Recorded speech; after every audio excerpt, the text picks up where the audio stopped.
హే బాబు, ఆగు. ఏంటి, ఆత్మహత్య చేసుకుంటున్నావా? ఇలా చేస్తే మీ ఇంట్లో వాళ్ళ పరిస్థితి ఏంటి? కొంచెమైనా ఆలోచించావా? నన్ను వదలండి, నన్ను చావనివ్వండి. నేను ఇంకా ఎవరి కోసం బతకాలి? నేను ప్రాణంగా ప్రేమించిన అమ్మాయి నన్ను విడిచి వెళ్ళిపోయింది. ఇంకా నేను ఎవరి కోసం బ్రతకాలి? ఇలా చేస్తే నువ్వు ప్రేమించిన మిమ్మల్ని తిరిగి వస్తుందా నీ వద్దకు? తను రాకపోవచ్చు, కానీ నా ప్రేమ గెలుస్తుంది కదా. నాకెవరూ లేరు, ఇంకా నన్ను వదిలేయి.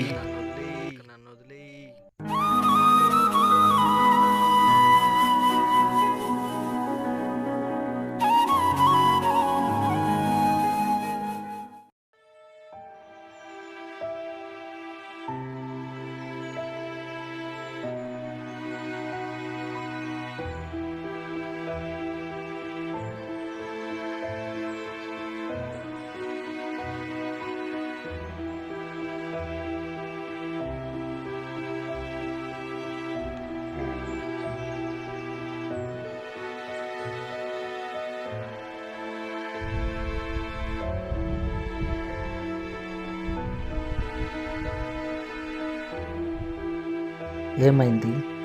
ఎందుకు చనిపోవాలనుకుంటున్నావు? లవ్ ఫెయిల్ అయింది. కాదు, నా జీవితమే ఫెయిల్ అయింది. తనే నా జీవితం అనుకున్నాను, నా సర్వస్వం అనుకున్నాను. కానీ ఇలా మధ్యలోనే వదిలేస్తుంది అనుకోలేదు. నేను బాధపడుతుంటే నవ్వేలా వస్తుంది నీకు? నీ వెర్రితనం చూసి నవ్వు వస్తుంది. అంతేలే, మీ అందరికీ నేను వెర్రివాణి వల్లే కనపడుతున్నాను.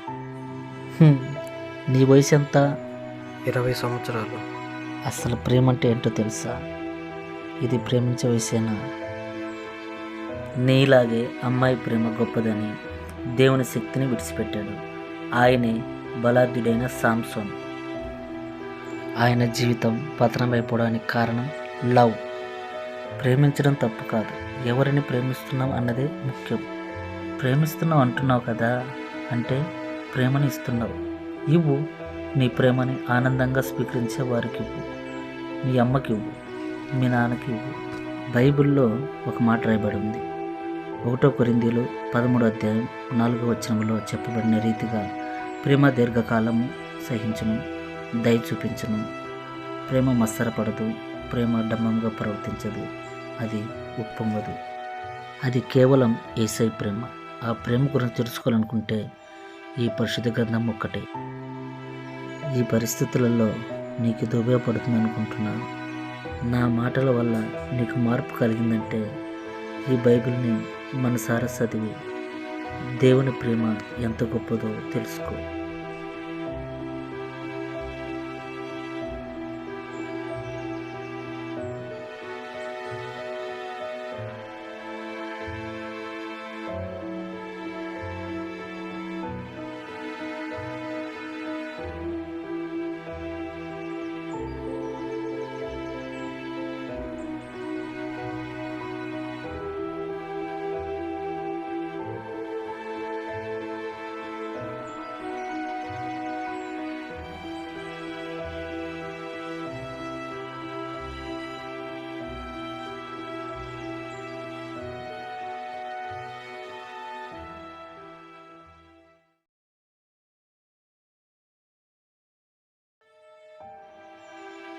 కూడి వచ్చిన ప్రతి ఒక్కరికి క్రీస్తు ప్రేమలో వందనాలు తెలియపరుస్తూ ఉన్నాను.